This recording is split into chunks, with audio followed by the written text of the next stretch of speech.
All right. Hello, everybody. This is episode 6 of Justice with Jax with yours truly, your humble host, myself, Jacqueline Armendariz Unzueta.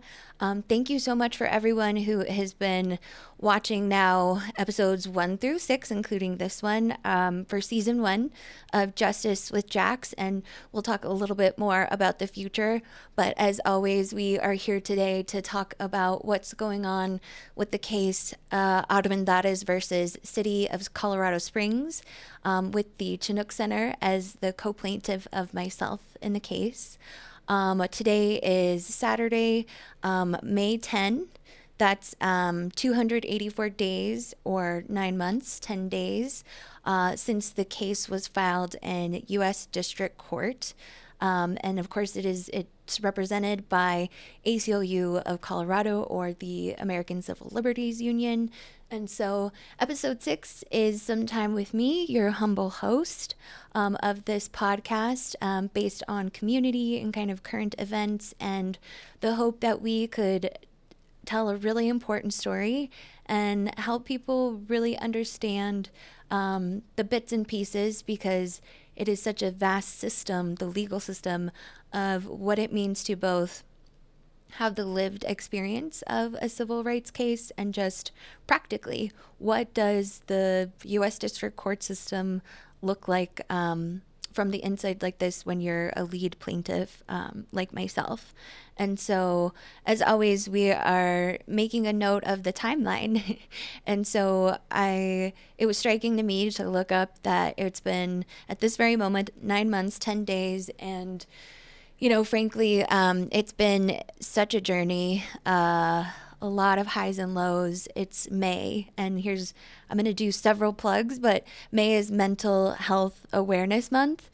And it's been fundamental for my lived experience of this case to really take care of myself and my mental health, which is why you see me looking a little bit more glam today. It's good to take care of yourself and feel like you're investing in yourself. And so part of what I wanted to, it's important to note that as we shared in episode 5 with Alex Archuleta, currently, as it stands, ACLU is exploring what the options could be going further. And so, as we've been saying all along, it's a process. And of course, that's tough. That's tough because the April 10 motion from our U.S. District Court judge with this case, we disagree with, as the ACLU made clear in a public statement. And so, that said, I thought it would be fun to recap what this experience has been like and recap who we visited with. We chatted with community leaders throughout this season 1 of Justice with Jax, or JWJ as I like to call it for short. So you all got to meet Sean Walls, who really is one of my favorite people in this city, who has just shown me so much love and what it means to go through the process of having tough conversations with people you care about, people you disagree with, people you could take them or leave them. And so through episode 1, I think some of the highlights that are important to this story is that Sean is someone close to the heart of this city, this community. He has been here, raised in Colorado Springs, and is a leader. And truth be told, which is a part of this story, that made him a target of local law enforcement because, frankly, their politics doesn't agree with his. And we talked about some really important concepts about what it means to consider what true public safety is and what it can really look like to address the root causes of crime.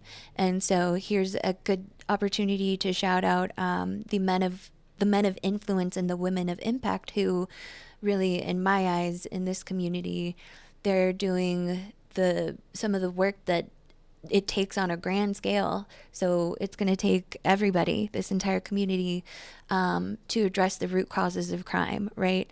And so really proud to know them and celebrate them. And I think they're hosting their annual Mother's Day lunch this Sunday. So they're an important part of this story. The community that Sean is a leader of, as well as a co-founder of the nonprofit that is the co-plaintiff in this case, right, which is the Chinook Center. And so that was a strong start with episode 1. And then, of course, on episode 2, we sat down with John Christiansen, who is another good human that I am truly proud to know, proud to call a comrade, someone who has an academic background as well as an organizing background, and so has been another community leader in Colorado Springs who, frankly, it was his politics being presumably different than that of the Colorado Springs Department that made him a target.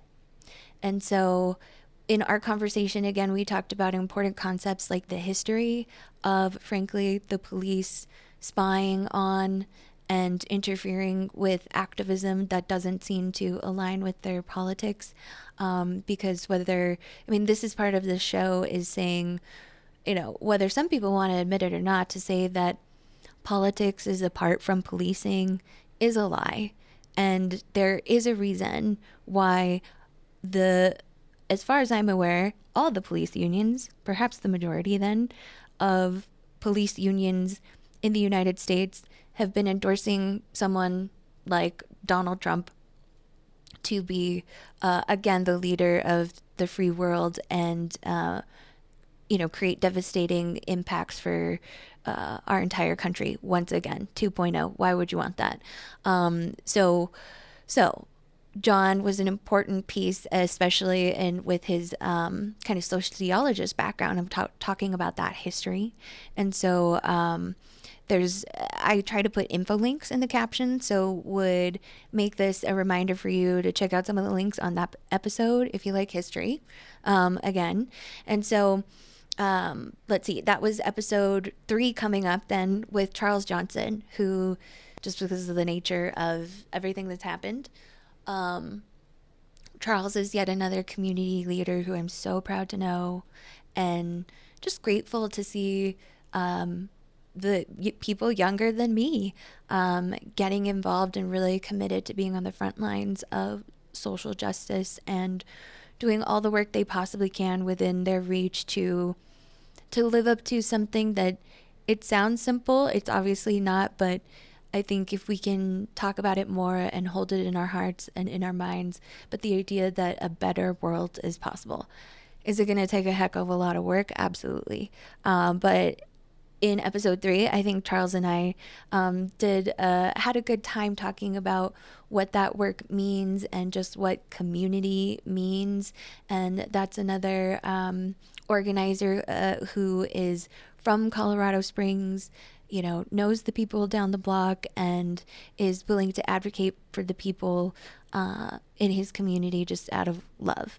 And so that was another awesome takeaway of doing this season 1 so far, is just sitting down with these people who, I treasure. I treasure because of who they are and what they do, the impact they make. And so it's just been important to take the time to talk with them and get their voice in the piece of this really big story, because this case, I'm going to get into it in a little bit more after we finish the recap, but this case is consequential, and that's both on a level for me as an individual, and of course the fact that it's a civil rights case, and that means that we're fighting to protect democracy. So couldn't have better people along on the journey for that as we went through this season.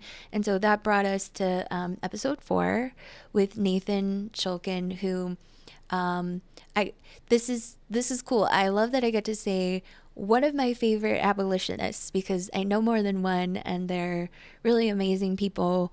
One of them is in our Colorado State Legislature. Elizabeth Epps, shout out to you.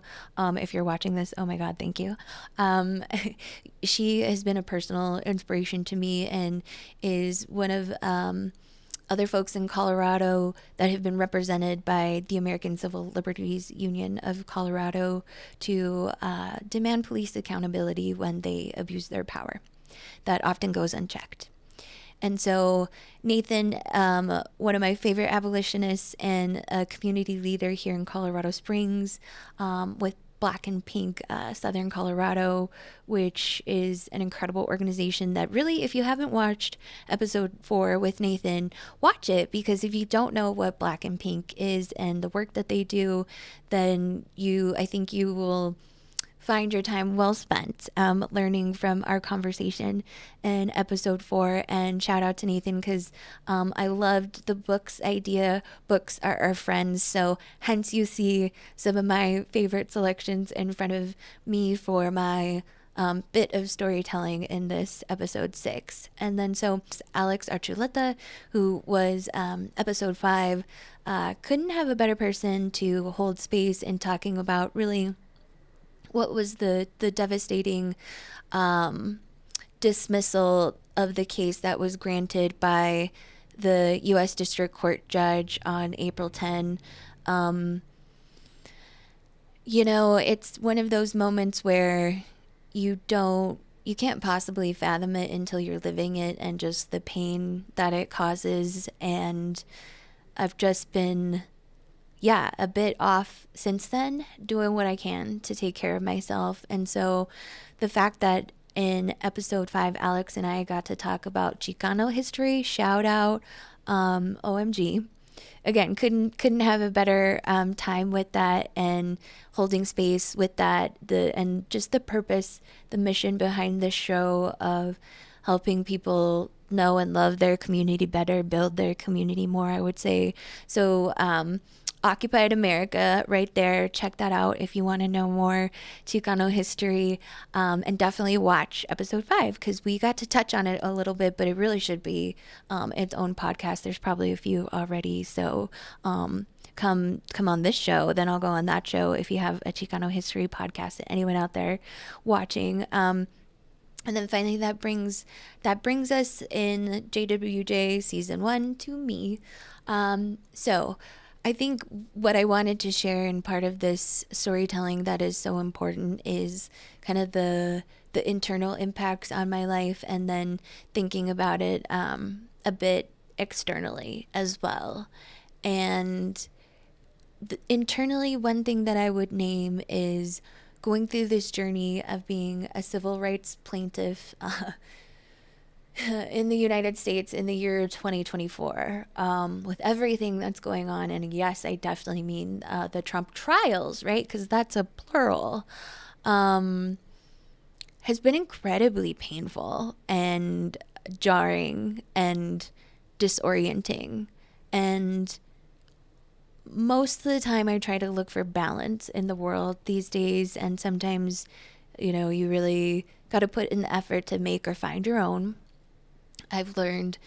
And so internally, it's been the strangest sensation to just fundamentally not be the same person after police target you and violate your privacy and accuse you of being maybe, I guess, investigating you as a domestic terrorist when you've never even been to jail before, and you've spent a good chunk of your life believing in community service and doing your best to believe in the government and democracy, because for me, in some ways, that is like a way of creating community at like a really large scale, right? Because ideally democracy is its healthiest when everyone is participating. And I submit for argument that that's part of why our world currently, our country is struggling, because at least in part it's complicated, but I guarantee that apathy has never changed anything. And so the fact that people are cynical and apathetic, which is really I hold a lot of empathy for that. That's a factor in what's going on in our country right now, and I respect that. It's just not the way for me. And so, that being said, coming away from this, like, my worldview was fundamentally changed. I then understood further in my heart and even logically in my mind, which requires like some study, some investment in time, some open-mindedness, right? That I think the world could benefit from more these days, understanding what abolition of the prison industrial complex means. And so that has been obviously a very striking and notable part of this journey. And just externally, I think it's hard to put into words externally, but I think one of the things I would name is frankly just the damage done when when someone is treated the way I was by the police, and the FBI, right, with their involvement, but especially the Colorado Springs Department, I would say, the way I was treated really, really, really injures, and I would even say in some cases destroys someone's sense of safety. And that's been really, really tough. Really tough. So, like I've named on more than one occasion, this case is consequential to me on just extremely personal levels. I want justice for the violation of my Fourth Amendment rights and related to that, by some extension, really my First Amendment rights, my right to speak freely and believe what I believe in. That's why this show is called Justice with Jax. And I'll talk about season 2 a little bit later, but the reason I bring that up is like when you talk about justice, that's such a deep concept, a deep word to me. Like, and that's why I've named it previously that I don't call it the criminal justice system. I call it the legal system, the court system, because of the pain that I've experienced through my instances where I've had to deal with accusations from the police or even civil litigation, that's why I talk about season 2. There's so much to talk about when it comes to justice.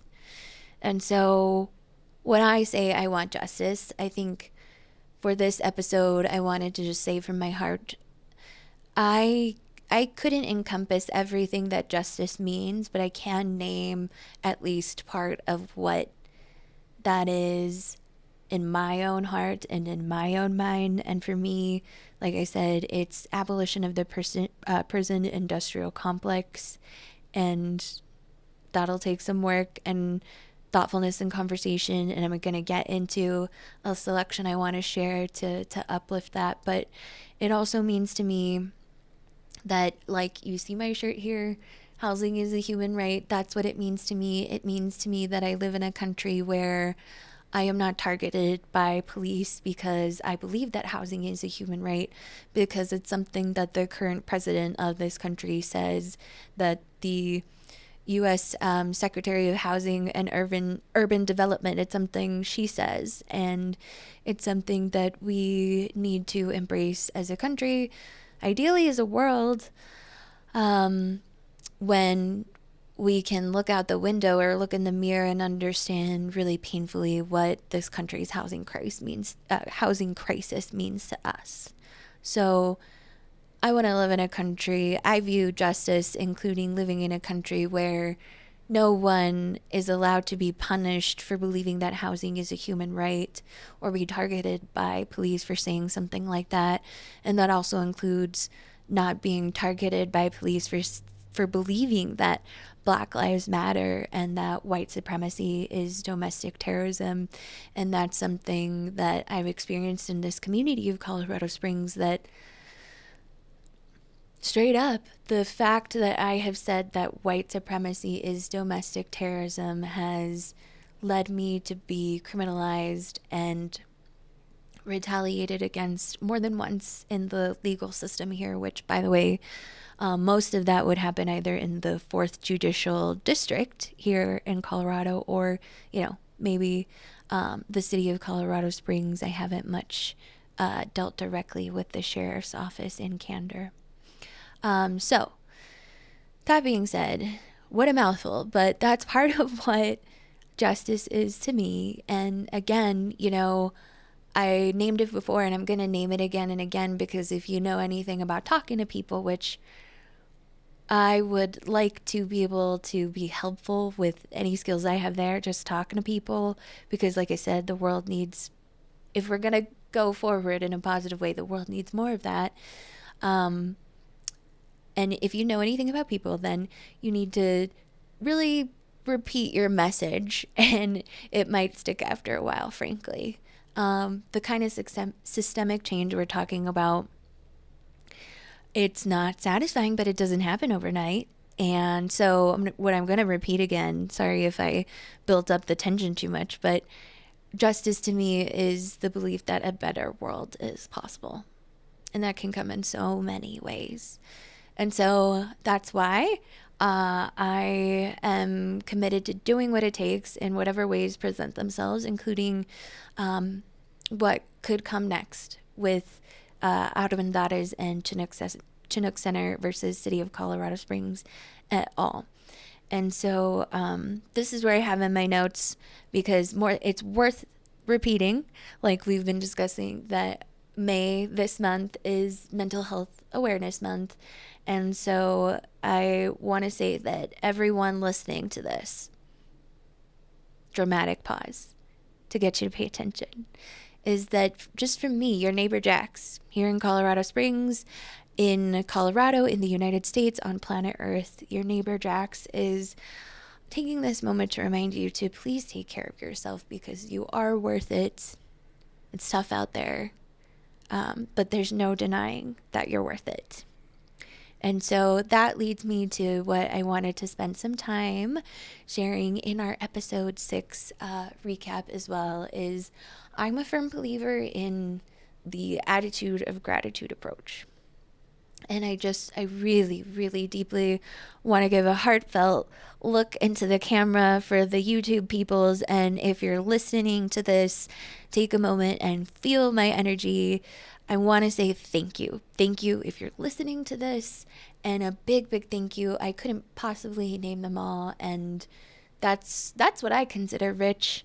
As not a huge fan of capitalism and not a capitalist at all, what makes me rich is my community and everyone who has showed up to hold space for me. So if you've asked about the podcast, if you've listened to an episode, if you hit follow anywhere, if you liked it, if you gave me feedback, if you thought about listening to it, thank you. And here's your reminder, please check it out, because hopefully I did a decent job with the recap and reminding you politely that honestly it's a good listen. And I'm just grateful again to hold space with my community, because I know some really, really incredible human beings.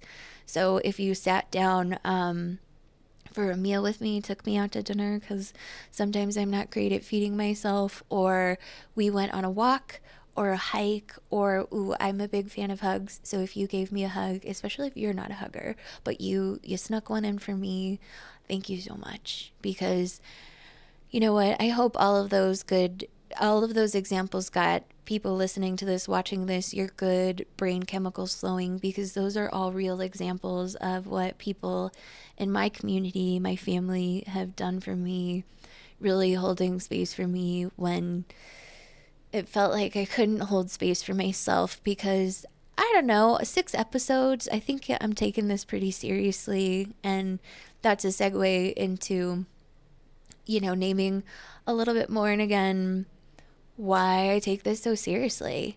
And so part of that, as we've talked about, we've discussed throughout the whole season, the impact on the community, the fact that I as an individual want justice, fighting for democracy, all those elements, those themes are critical, and that's why here's part where I get to tease that I am committed to a season 2, because I've had a wonderful response from folks willing and ready to come on, and that is how I know I think I'm doing it right. Is that's exactly what I was hoping for this podcast, is that I wanted to bring along so many community voices, and the definition of community can be specific or broad, and I think that's cool. It doesn't have to be either or.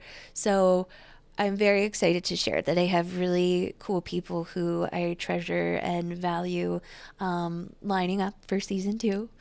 So that's where I can say the work is very real to me, and the message needs to be carried. The story needs to be told.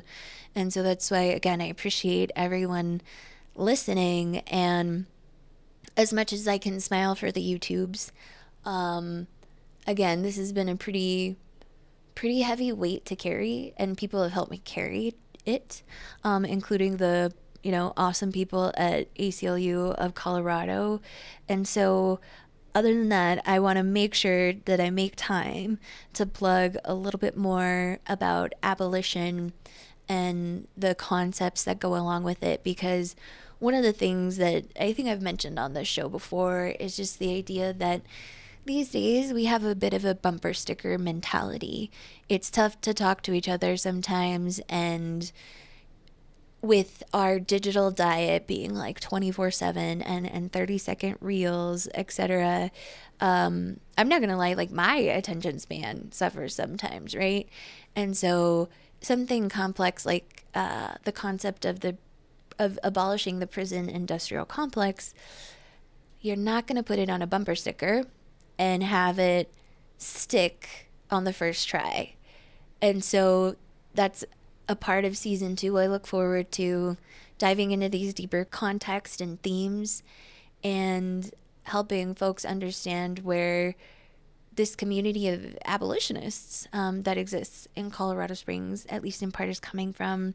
And so that being said, I'm going to point out this title called No More Police, A Case for Abolition. The authors are Miriam Kaba and Andrea Ritchie.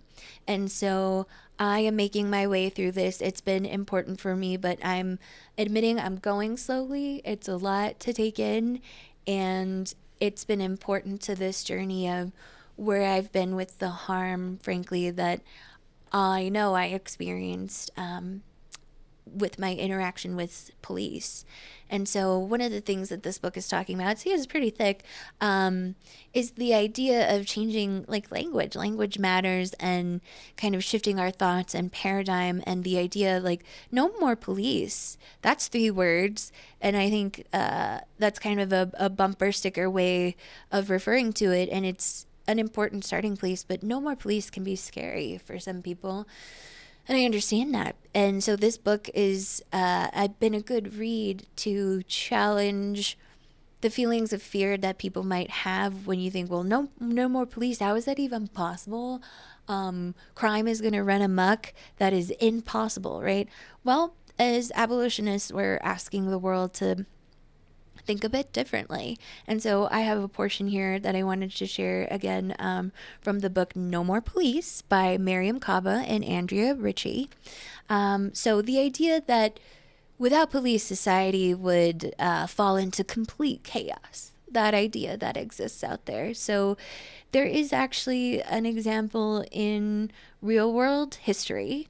It's the true story of 6 Tongan teens who were trapped on a remote and uninhabited island for 15 months in the mid-1960s, around the same time Lord of the Flies was made into a film. And so, point of reference, Lord of the Flies is a very piece of popular American literature, or scratch that, I don't know if the origins of the author off the top, but it's a piece of contemporary literature that upholds that narrative that if we didn't have police, law and order, it would be chaos and anarchy. And so, granted, yep, it's a group of 6, so maybe a little bit smaller, more manageable. But the idea that some teenagers could adopt concepts like living together cooperatively and dividing up labor and generating creative conflict resolution strategies. They created a garden while they were stranded. They made music and played sports. And so it is really, really worth taking time to think about what that could mean for our society if we focused on other concepts like addressing the root causes of crime as opposed to militarizing our own local streets by throwing money at law enforcement agencies who arguably, I would say, with particular regard to the case where I'm the lead plaintiff, the waste of taxpayer money that can happen when law enforcement agencies aren't being the stewards that they should of their public funding and doing things like targeting and retaliating against people like us. So, food for thought there that I hope as season 2 approaches, which would be, I'm looking at the fall, people can take into the summer and maybe do some abolition homework, and maybe I'll post some stuff on socials. So if you like to follow people there, catch me on Facebook mostly because I am an elder millennial. So that said, there's my plug for abolition as just part of supporting the mission of this show, because being an abolitionist is part of also living in a democracy and having free speech and being able to look at the world a different way that doesn't necessarily fit with how the status quo of the folks in power. And that's okay, and that's important, and that's how we evolve. And again, that's how I believe that democracy can thrive, right? In America or the United States, we have e pluribus unum, right, which is out of many one. And I have, as much as you can criticize the United States, which shout out to James Baldwin, people criticizing the United States largely do it out of at least I can speak for myself, a love for this country and our community, because we just want it to get better. And being an abolitionist doesn't mean that we are hateful people. In fact, it means that we are operating out of love and trying to make that a founding principle of what it means to have a community and a society. And so I hope you're interested, because we're going to be talking more about that. But like we said, there's a lot of ways that justice can present in people's lives. And that's why it's important to talk about it over and over, because the legal system, which we purport to be related to justice, is another system. And it has a relation to the prison industrial complex, all of its own. And so I hope you're ready for the journey that we will take as we get to talk about these important elements with like really brilliant, lovely, beautiful people. Like if anything, tune in for the amazing humans that you will get to hear from, that I am super proud to know as a person who lives in Colorado Springs, in Colorado, a person who is trying to get by in today's America, the year 2024, and this strange timeline. That being said, I think here's where I can make a plug for us and keep this one a little shorter than usual to give you time in your day to get out. Hopefully, if you're in Colorado, lovely Colorado, we sure do like the outdoors here, so don't forget to take some time in nature so you can be good to yourself. And that being said, here's the plug for, we are so grateful that episodes are recorded with the Studio 809 podcast collective at the Next Us community co-working space in downtown Colorado Springs. This is obviously a wonderful spot and is a huge help to independent podcasters like myself. And so thank you for all the attention and support and love from the collectives for season 1 of JWJ. And here's what I get to say and remind you all that I hope you're remembering 2 things, which 1, who is telling your story? And 2, how are you being the change you want to see in the world today? Signing off, this is Justice with Jax. We will see you in season 2. Thank you so much.